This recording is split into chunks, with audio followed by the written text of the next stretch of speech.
Ayan guys, kung makikita nyo, ang sarap po ng lunch namin dalawang mag-asawa dyan. Ang sarap ng kain namin dalawa, no?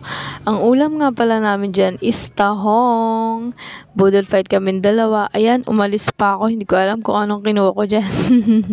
Tapos, ayan, bumalik ulit ako, kain ulit ng kain, subo ng subo. Sige, ang takaw naming dalawang mag-asawa.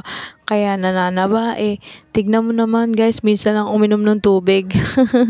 Pero sige, kain pa rin. Kain ng kain. Nakakamay pa. Ang sarap talaga kumain guys, no? Pag nakakamay ka.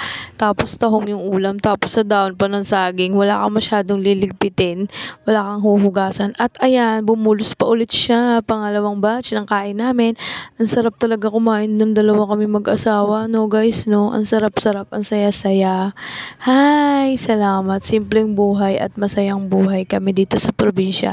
At yan lang po. Maraming salamat po guys sa panonood ng aming lunch. Ang saya namin dalawa, no? Thank you guys for watching for my video. Please follow, like, and share. Thank you very much guys. Babush!